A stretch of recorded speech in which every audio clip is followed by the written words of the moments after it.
What's up, guys? Tim Alster with DragBoss Garage. Welcome to the channel. Hey, big shout out to you, Dave Huntley. Thank you for contributing to DragBoss Garage.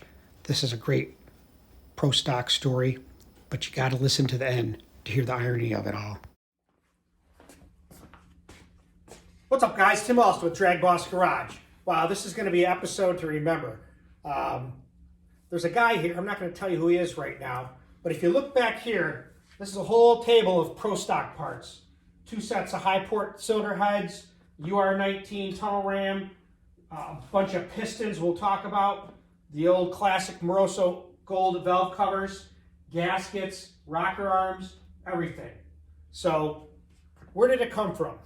Well, it came from this gentleman that's right next to me. This is Dave Huntley from Coldwater, Michigan. Now, Dave's a subscriber that kind of caught my videos somewhere along the line. He can kind of tell the story about it. And he emailed me and he said, you know what? I got all these old pro stock parts that you might be interested in. And let's talk about it. And we kind of started talking back and forth, but you had to take a vacation or you went somewhere, and then I lost track of you for a couple months. And then you emailed me back and said, look, I'm back in town. I said, you know what? Let's talk about those old pro stock parts, because part of DragBoss Garage, as I told you, I want to build at least 2 pro stock engines. And I have the parts for them, but I needed some additional parts. And like I tell my wife, can never have too many parts. So we kind of struck up a deal. He said, listen, how about this? Why don't I bring them up to you from Michigan, Coldwater, Michigan. It's about a 2.5 hour drive. And I said, wow, I appreciate that, Dave. And I said, well, here's what we'll do. The parts that we have, what we can work with, which looks like pretty much everything, I'll build a motor with it. It'll be one of our pro stocks, because he's had these parts and he's going to tell his story, and then you kind of see how it all ties in. So Dave, I'll give you the floor. How did you find out about DragBoss Garage, and how did you get all these pro stock Cleveland parts? Well, I was just out surfing the web one time. I think the one issue that I seen was the 351 Cleveland, most outlawed engine in the world. Yeah. And you know, and made complete sense to me, because back, you know, I was doing this back in the early 70s, early to mid 70s, and every time you turned around, they were adding weight to the Clevelands, because, well, they were beating the hell out of Grumpy Jenkins. Didn't matter whether it was Dyno Don, whether it was Wayne Gap, whether it was Bob Glidden. They were all just, they had pro stock taken care of. They were winning it. So every time you turned around, they were adding something to it. Then they added more weight for the short wheelbase cars. And if you had a longer wheelbase car, you got less weight. So then you seen, well, that's what brought along the Gap and Roush Tijuana Taxi. And then Nicholson went back to a 70 Mustang because it had a longer wheelbase. Okay. Glidden, he still was running the Pintos. But they were still, I mean, Glidden, what, pro stock champion 4 or 5 years in a row. Mm-hmm. So anyway, what got us started was I had bought a 1972 Maverick with a 302, 3-speed, and we the plan was, as soon as I got it, we pulled the 3-speed out of it and put a 4-speed in it. Okay. And I was driving that. This was in the spring of '72. And I was driving that, and we actually came down to Ohio to the Spring Nationals. National Trail. At National Trail in Columbus. Raced there many times. And went to the races, you know, had a great time. Coming out, my brother and a buddy were in the car with me. And we're coming out of the track, and if you guys have been to the races, you know how traffic is coming out of the race. Bumper to bumper, and then it opens up, and so we're driving along and speeding up, and all of a sudden traffic shuts down.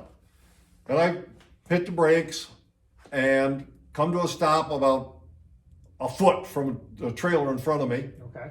I look up in my rearview mirror, and here comes this big Dodge Monaco, and the driver's sitting there with his head turned, talking to the passenger. Never seen the traffic had stopped. Sounds like your phone. Yeah, You better grab that. it's probably just a telemarketer.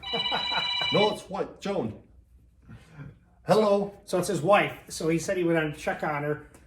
She's, I want to say she's I'm here. Can you hear me? 68 and she's still working. She works for Walmart Distribution Center. That's Ted. Or Mike. Tim. And Dave's 71. And it's just amazing to have 35. subscribers Bye. show up with stuff and get a hold of me and want to say, hey, I got parts for you. And I'll show you some other things I've got in the mail recently. But so you're sitting there and you're almost at the trailer. Now this 72 or whatever your Monaco is flying up with a 440 probably. Yeah. And then what? Come up, never hit the brakes. Bam! Bam! Hits me in the rear end. Yep. The buddy's in the back seat and he's got a pop or something. It's flying all over the car. And they never seen it, but I seen it coming, so I tensed up. Right. Anyway, he buckled the roof on the car. Okay. And so we had to pull off and, take care of that. Got a police report and everything. And so we ended up staying in Columbus again that night because we'd stayed the night before with some cousins at Ohio State. Okay.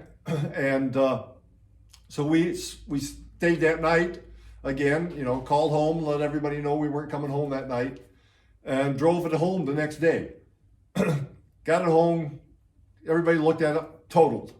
1972 Maverick, 3 months old, totaled. Now you're an Ohio State fan? No.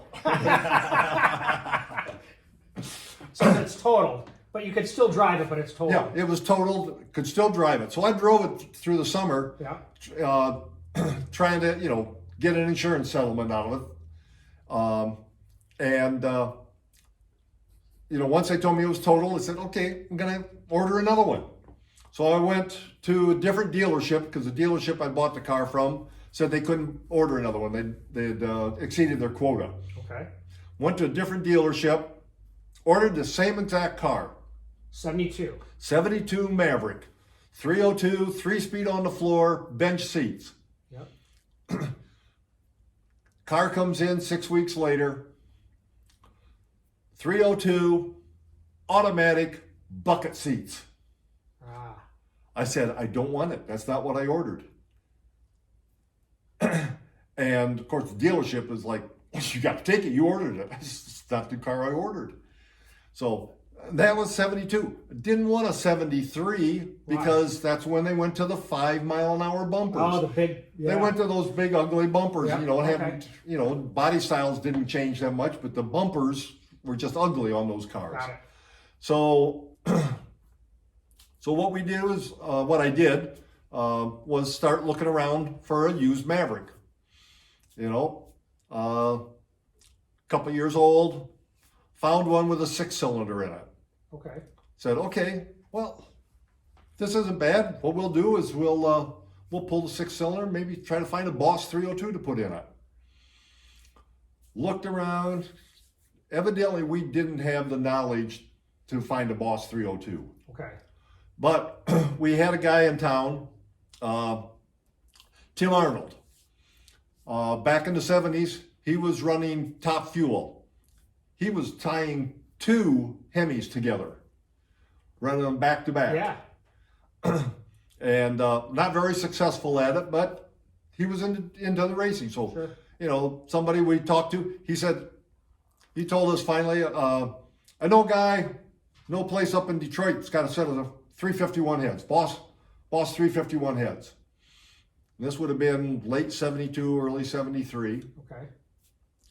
And so we said, well, okay, without the, we could do that. We'll put a 351 in the thing. We didn't have the knowledge at that point in time to know that, okay, we could take those Cleveland heads, get a Boss block, Sure. Boss 302 block, and put them on there and have a Boss 302. Right. we didn't have that knowledge. So we were going the 351 Cleveland route then. Okay. And things kind of snowballed from there. I know all about that. We heard about this guy that had a 351 Cleveland and a Maverick working out of Jack Roush's shop up in Livonia. So we made contact with him, and he told us to come up there some Saturday morning, and he'd be out at noon, and you know he'd take us and show us the car. And who's that? God, I can't remember. Can't remember his name. The car was actually called Mini Pro. So remember that. You guys comment on this. If you know who that guy was, put it in the comments. And it was called Mini Pro. Mini Pro. And he was running 351 Cleveland and a Maverick in modified production. And, so anyway, we were up there in Gap and Roush's shop. And we got there about 10 o'clock thinking, okay, he's going to be out at noon. He never got out of work till 3 or 4 o'clock. So you were at Gap and Roush's shop hanging out. We were at Gap and Roush's shop hanging out. Jack there? Wayne Gap? Who was there? Yeah, Jack and Wayne were both there. We ended up making multiple trips up there to Livonia. One of the times we were up there, Bruce Sizemore was there. And he was putting together three Cleveland heads for his Preparation H Maverick. Yeah. So anyway, so we were hanging around up there, and we were seeing all this stuff that they were doing. And the guy that I was with, his name was Dave Moyes, and he had some background. He was a guy we went to if we needed something done with our cars. Okay. So we went and started talking about stuff and everything, and decided, okay, well, maybe we'll go racing with this. And at that point, it was either that first trip or the next trip, we ended up buying a set of the high port heads or high port plates. Yep. To put on those heads that we bought.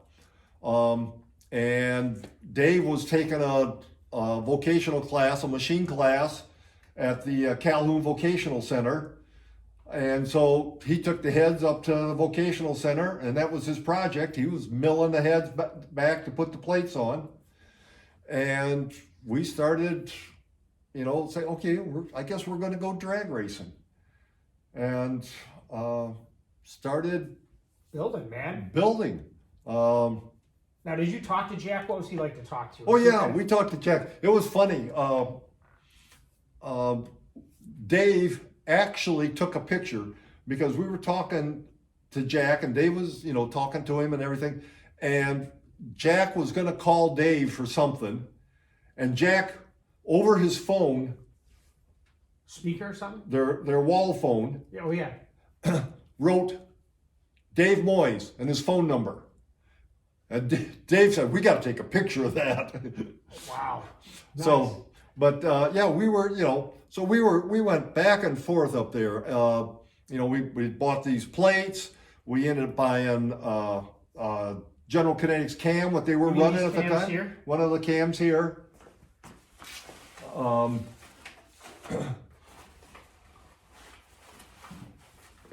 to knock stuff over.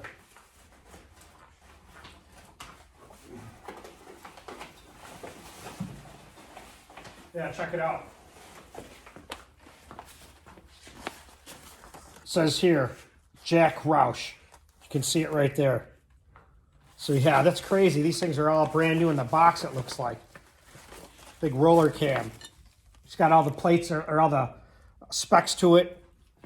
So that's great. So let's keep going. This is where it's getting good. Yeah. Did that. Learned some of the tricks that they used. They set up a rear end for us with the brass load bolt on it and everything. So yeah, we were throwing this thing together. took us a while. Like I said, at the time, I was working for Kroger's. I was working night stock at Kroger's. So we'd go in, we'd work on it. Dave had a little 4-car garage that he had expanded on.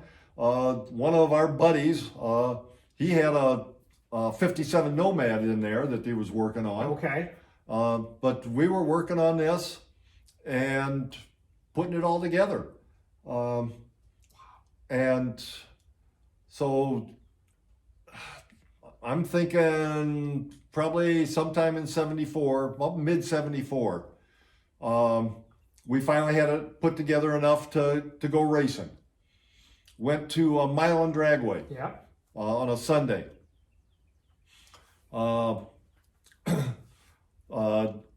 Was doing qualifying, you know, trying to get times and everything, because we were just going to do bracket racing. Yeah, I was trying to think what bracket racing. So we were trying to, you know, put it together. And I'm you know, in the driver's seat, and I'm going down the track. And this is the first time I've ever been on a drag strip. Wow. You know, and I got this, you know, 650, 700 horse car that I'm trying to go down the drag strip with. And I'm going down the strip, and we got a Hurst V-gate shifter. Yep. And I go to shift from first to second, and the shifter hangs up. I can't get it, you know, and I got the clutch in, and then finally it drops down and it goes into 4th gear. Oh. I'm going down. Yeah. I ran, I think, a 1308 at just over 100 miles an hour. Okay. And, you know, I get back to the pits, and Moyes is like just reaming my ass. What the hell's going on? I'm like, can't you shift? What the blah, blah. I said, the thing hangs up. I said, I don't know what's going on. So I don't think, I'm trying to remember if we made another pass or not. I think we did. We tried it again. Same problem. I heard that about, I actually have one of those V-gates back here. And one of the subscribers said, get rid of that thing. They always hang up. There's a problem with them. Get the Hurst shifter, which I have, you know, the inline shifter. So yeah, well, that's what it was. It was the Hurst inline. Oh, it was Hurst. It wasn't the gasket. Mr. Gasket. Yeah, it wasn't the Mr. Gasket. Okay. So it was the Hurst. So anyway, we go home that night because we're not gonna. Hey, I can't shift that thing. We're not gonna try to, you know, race. Okay. So take the thing home. Start, you know, playing with it, and he's got the same problem. Well, you know, good. Can't shift. Well, come to find out, we hadn't taken the barrel weights off the pressure plate, off the clutch, and at 7,000 RPM, the clutch isn't going to disengage. Okay. So we took the barrel weights off the clutch. How'd you figure that out? Who told you that? I don't know. Dave found out. Dave figured it out. Okay. Found out. Talked to somebody. You know, 7,000 RPM. There's just too much centrifugal force there to release the clutch. So took that off and ran into some problems. So we're thinking, okay, well, let's take it and Milan, or not Milan, Avila Dragway was down in Indiana. Okay. 8th mile track. We thought let's go down there for, you know, it was Labor Day weekend. So we go down there to Avila. They're running on Sundays. And we go down and they're closed. Oh, Jesus. What's going on? It's Labor Day. Everybody's at Indy.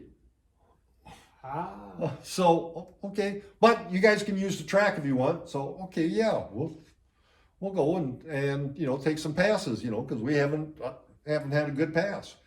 So, so we get the car off the trailer, take it down, and taking the first pass, and I'm going down there, and first to second is okay. Go from second to third, and my bell-bottom pants caught on the seat adjustment lever, Yeah. and the seat went all the way back. Jesus. And so, whoa, I don't get the shift done. Okay. So, go back, cool the engine down a little. Okay, let's do this again.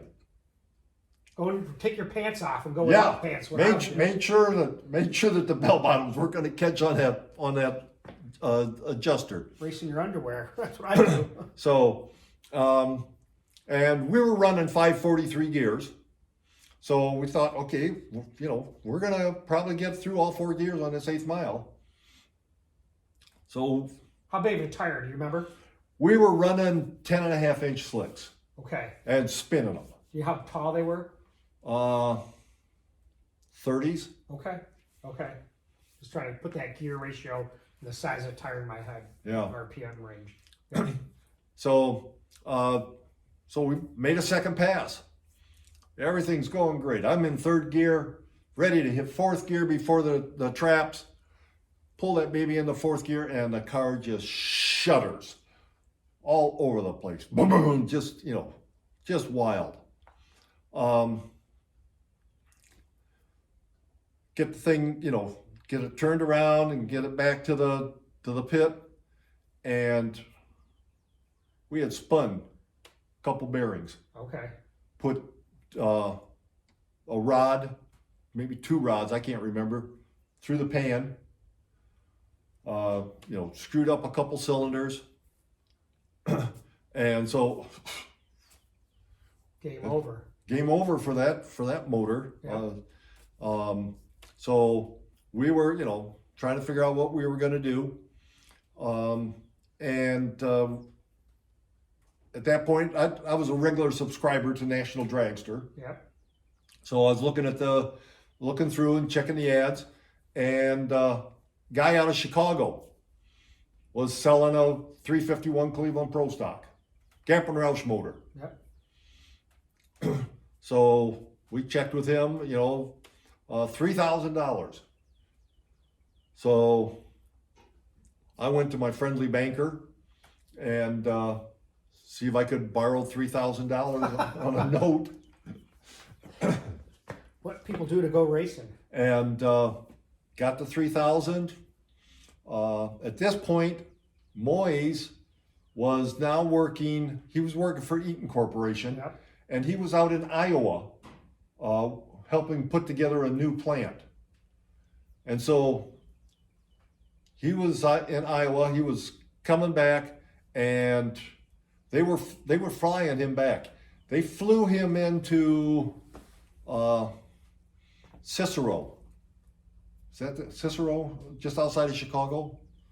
That I don't know. I'm not familiar with that. But they flew him there. I picked him up, and we went to see this guy, and ended up buying this 351 Cleveland. He told us it was a Gap and Roush motor. Gave us kind of a background on it. He had bought a turnkey Pro Stock. Had 2 Gap and Roush motors, a little Mustang 2. Yep. And the story we got was he took it out on a back road one night, was bored or something, took it out on a back road and got squirrely and wrapped it around a tree. So he was selling his backup motor, never been turned over. Yep. So we bought this 351 Cleveland. Again, we went, he said it's Gap and Roush motor. So we went to Gap and Roush, talked to them, and they said, yeah, if it's one of our motors, it'll have this mark on it. It'll be stamped with this number on it on this spot, and I'll have all the specs on it for you. So we got that, went to see him. Yep. Here it is, it's 20 over motor. It's got this. It's gave us the spec sheet on the cam, and we had that motor. And so we pulled the other motor, pulled it out. Of course, we'd already pulled it out. Well, Yep. we're going to put this one in. So we started putting this in, and as I said, Dave was going back and forth to Iowa for Eaton's. Well, he ended up being out there. Evidently, something, I don't know, promotion or whatever. Yep, stayed.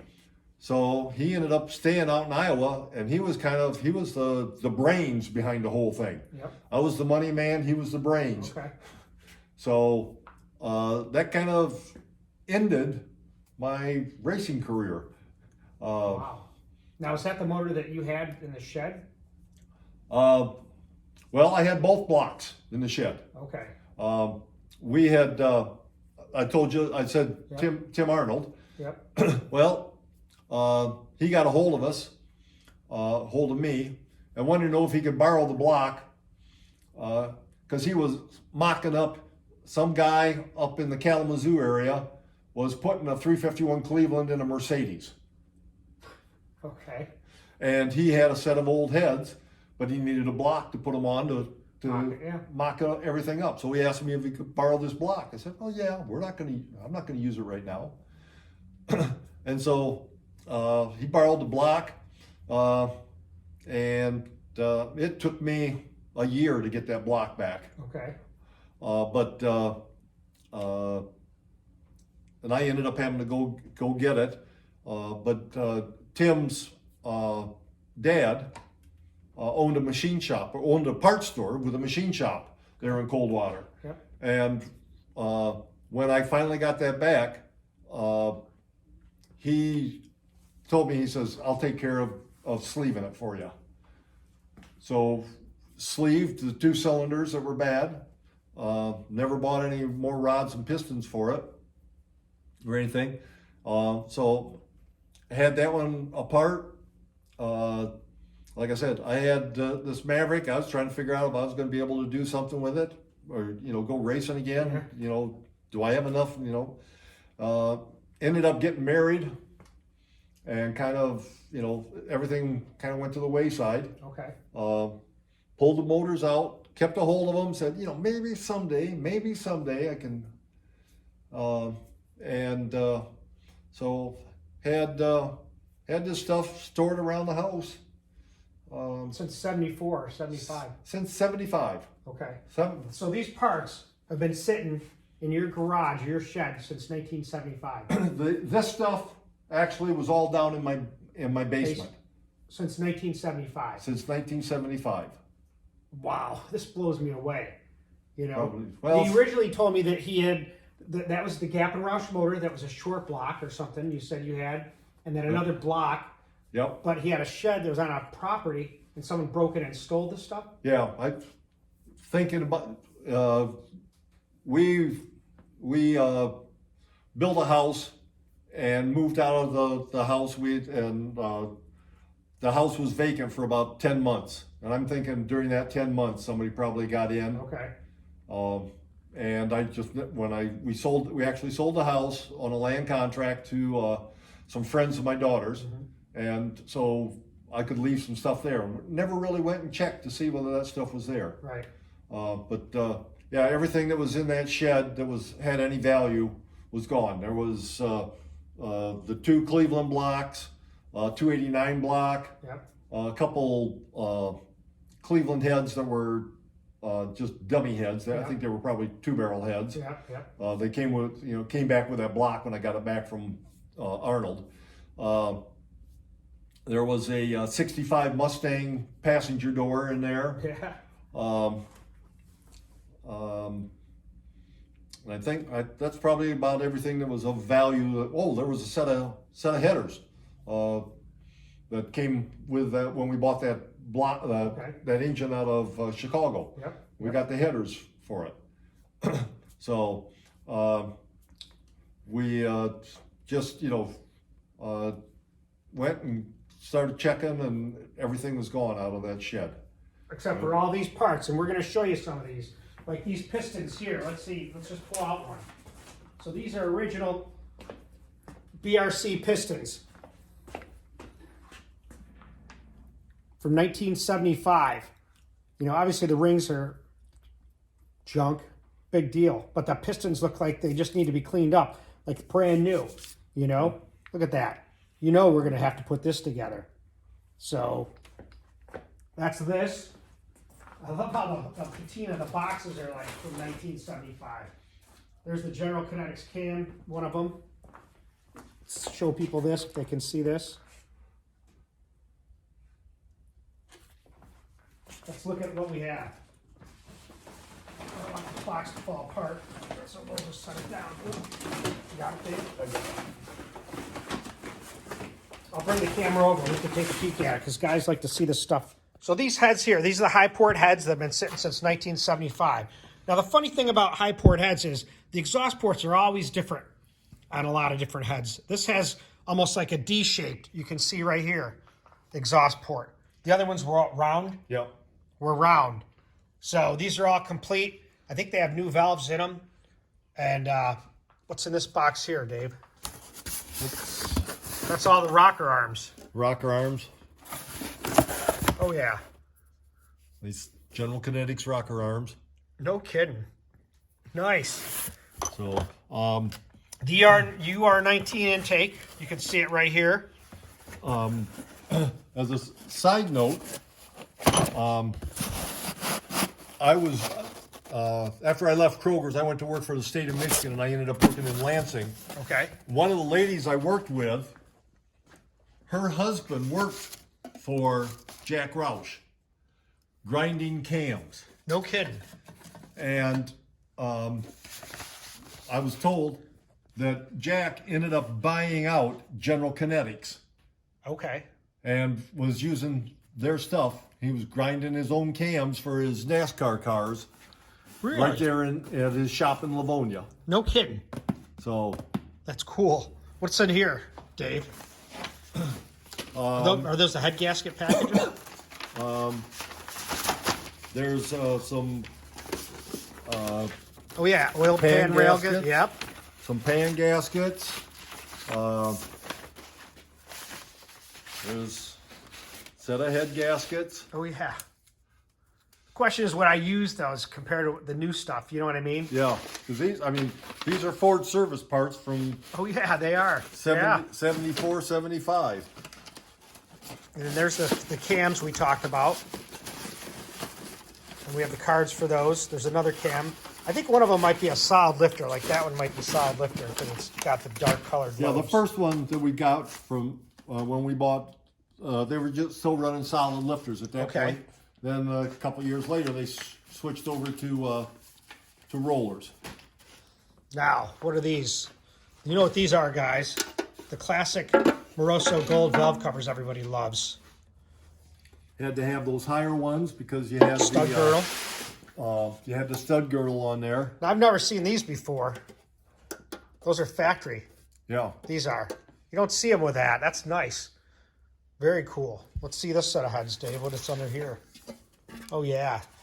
So They look like they're all fresh from that year. Let's see. Can you flip this one over? We'll look at that exhaust port. Let's see if we can do it without dropping it on the car. And yeah, there you go. Oh, yeah. So, in thinking back, because this one head is all taped up, so I'm not sure whether. Well, those are titanium valves. They look like in there. Yeah.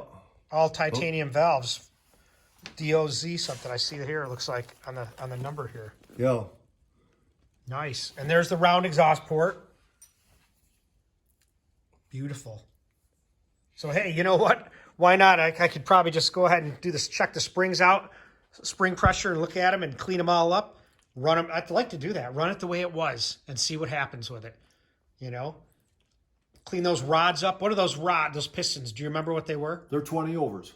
Okay, nice. I have a set of those. That was a popular overbore, 20 over in those engines. I mean, you know, they can't really. They're not great at 30 over, but it's luck of the draw. One we were put together, they told us 30 over. Yep. You know, so, but the one that we got from Jack Roush was 20 over.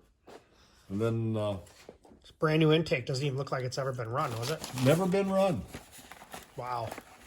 When we were running a weekend with 660s because that's what they were running those first couple of years in Pro Stock. And then Okay.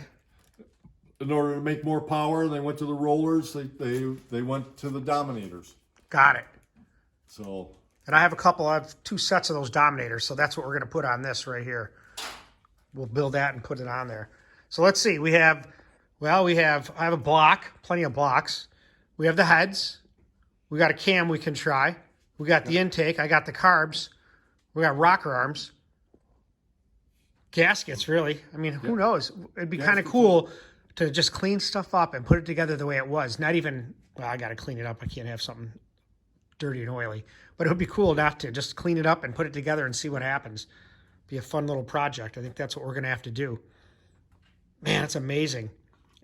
And the work that was done to these heads. Yeah, they look like all brand new retainers. Everything looks brand new. Oh yeah. That's crazy. Like I say, I don't think I absolutely know this head has never been down a strip. Okay. It's it's probably been warmed up maybe once or twice. Damn. Well, we're going to warm it up more than once or twice. But this is going to be a good project. So you're going to be headed back to Michigan. You got to do something in your garage or something, or what? No, just we're we just I said that I sold that property. Well, we got a payoff on it. Okay. So and we built a house about it's been 12, 13 years ago. Okay. We've been in it just 11 years. It took us a year and a half to build it. But when we built it, I said, I'm going to build a second garage. Okay. So I've got a 30 by 40 foundation already set up to build. And just been putting it off and putting it off. Well, we just got a payoff on this house. So we got some money and the wife says, if you're going to build that garage, now's the time to build it. And she said, you can put your lift in there so that you can, nice. So that you can, do your oil changes and everything. Because I changed the oil on, I got 3 cars in the garage. Okay. And then my daughter's car, and I do her oil changes. And then I got another daughter, she needs a place to come and do some, oil changes and stuff. Jeez, did you hear that? That's the quarry up the road. So have you built after this? What motors did you build? Did you build any other motors? I built a Y block, a 312 Y block. I had a 56 Ford that had a 272 in it. Yep. And I said Crown Vic or something, you mean? Like that's no, it wasn't a Crown Vic. It was just a 2-door sedan. Okay. So I ended up building a 312 for that. The motor that was in it started burning oil and everything. So I built that. And then it's been probably 22, 23 years ago, I built a 289 for my 65 Mustang. Oh, so you have a 65 Mustang. I got a 65 Mustang. Is that a fastback or not? Fastback, yes. Oh, nice. Stick car? Stick car. Nice. A code, 4-speed. You send me a picture, give me a picture, and I'll put it in this video so guys can see it. Yeah. So I bought it from a buddy of mine that had bought it. He'd flipped a couple Mustangs, and he bought this one that didn't have a motor in it, and he thought he could just put a motor in it and flip it, Yeah. And so he went and got a junkyard motor, and it turned out to be a 302. And I bought it from him for $500. Wow. And I said, well, I got to rebuild a motor. I said, I'm going to build a 289. I'm going to build the right motor for the car. Sure. I'm not going to build a 302. And so I found a 289 in a junkyard in the area. Had some old stuff, and bought that and ended up rebuilding that. I tell everybody it's my eBay motor. Okay. Because I bought a bunch of stuff off of eBay for it.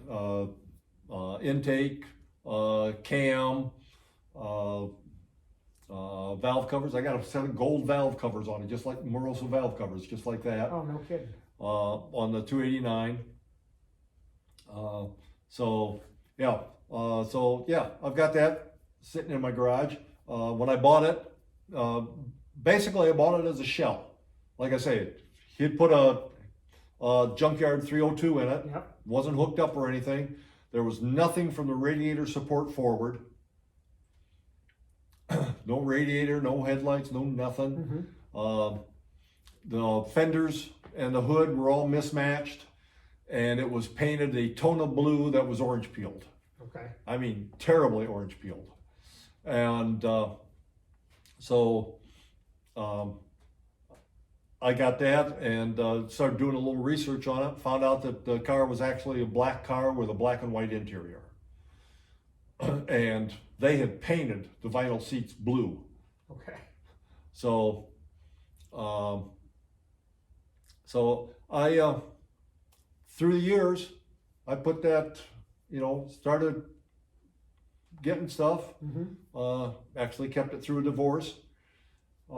And got it put together, probably got it put together about 2005, 2006.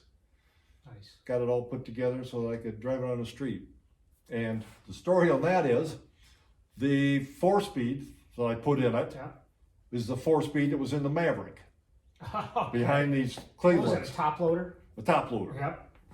Ford top loader. So I'm out driving that car one day and going through the gears, up in 3rd gear, going along, okay, let's go to 4th gear. Zip, the RPMs go up. What the? Put it back down into 3rd, RPMs go down. Rev it up a little, shift into 4th, RPMs go up again. What the heck's going on? Start thinking about it. 3rd and 4th gear are backwards. Oh, wow. Now we bought this top loader out of Gratiot Auto Parts in Detroit. Yep. They would get surplus stuff or rejects or whatever from the car companies. We bought this, put it in that Maverick. So that's what was wrong with it. That's why we blew that motor. Yeah. Because I was in 4th gear, downshifting into 3rd at 7,000 RPM. Got it. And that's why we put 2 rods through the oil pan on that thing. But 30 years later, I find out. Guys that are watching this are gonna laugh at that and say, wow, talk about irony. So yeah, I got down there, looked at that, and the 3rd and 4th shift arm was backwards, upside down. No kidding. So, wow. Put that back together. So now it's right. But imagine what would have been right if that Maverick, man. You would have been putting down some passes. Oh yeah, we would have. Damn. Doesn't that make you think? Damn it. Oh God, yeah. Wow. It's just funny. Not knowing some of those things. But I mean, again, we were low budget. Right. We were working out of his 2-car garage with an add-on in the back, and working nights and weekends, and then, like I say, he was taken off to Iowa to work for Eaton. Sure. He actually ended up down in Tennessee with owning a pump shop. I'm not sure exactly what kind of pumps but racing pumps of some time, I'm imagining, because that's, that was kind of his background, so to speak. Yeah. Yeah. So, nice. he'd come up with some great ideas. He had a oil shutoff on the car that if your oil pressure dropped below 40 pounds, it shut off the ignition. Okay. So you had to bypass that to even start the car. Smart thinking back then. Yeah. You know what I mean? Wow. This So- blows me away. But yeah, he's down in Whitehall, Tennessee. So maybe you'll see this video. Yeah, What was his first name? Dave. Dave, okay. Dave Moyes, and it's spelled M-O-Y-E-S. Moyes. So Dave Moyes, if you see this, hook up with DragBoss Garage. It'd be great to have you on and talk about the things you did. And that's what I'm talking about, Dave. This channel is not just about me racing a Cougar and getting that going, although that's my passion too, but it's about pro stock. It's about bringing this stuff back because like I said to you earlier, you're 71. A lot of these guys are either already dying or dead, you know, and I want to get their history on video so we can see how it was back then and hear the stories that they had. Yeah. You know, you did all this work and never even really made a pass, you know, and it kind of like, and the irony of finding out 30 years later that the darn shift forks were in backwards.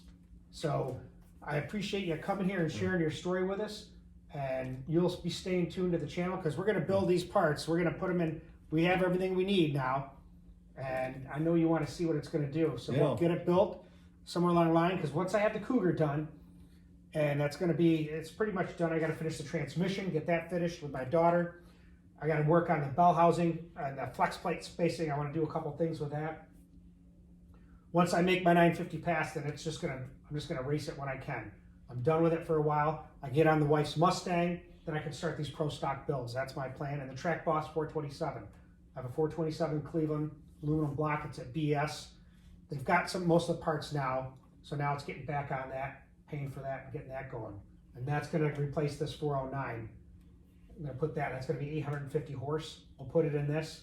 You know, maybe it'll run a low 9, maybe a high 8. Who knows? We'll find out. I've even weighed it. We took off 64 pounds off the front end, so it's probably going to be about 3,100 pounds with me in it, somewhere around there. We'll figure it out. But I appreciate you guys watching the channel. It's guys like this that keep us going to relive his history and let us learn from him. So stay tuned because you're always seeing something or learning something new at DragBoss Garage. Give the thumbs up, Dave. There it is. DragBoss Garage.